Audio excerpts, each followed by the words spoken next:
આમાં આપણે રાઈ નાખેલ છે, રાઈ, જીરું, હળદર,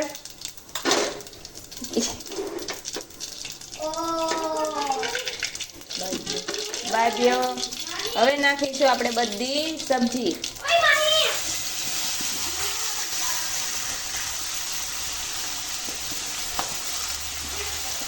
એને થોડી વાર ચડવા દેશું.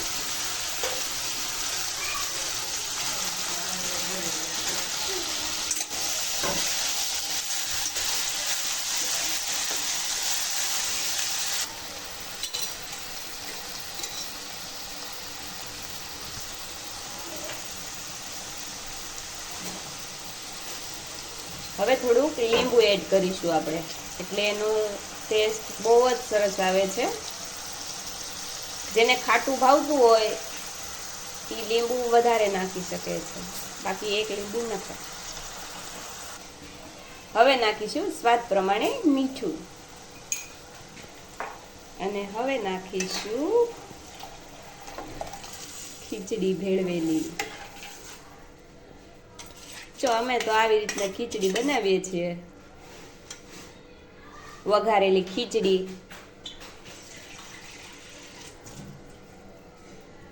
કેટલી સીટી થવા દેવાની ભાભી?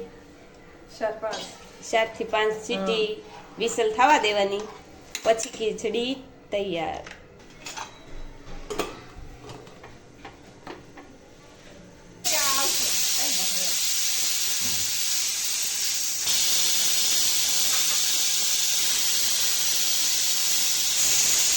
આવી રીતે આપણે 4-5 વિસલ. તો ખીચડી બનીને તૈયાર છે. રાધુબેન અમારે જો ખીચડી વઘારેલી ન હાલે, એટલે એને તો ભાખરી ને લાલ મરચાની ચટણી ને દૂધું, અને મારા જેઠ બેહી ગયા છે ખીચડી ખાવા. તો રવિભાઈ કેવી બની છે ખીચડી? રવિભાઈ કેવી બની છે ખીચડી? ચાખીને અમને કયો. એક નંબર ખીચડી બની છે, ઘટે જ નહીં. તો આજનો આ નાનો એવો વિડીયો બ્લોગ પૂરો થઈ છે.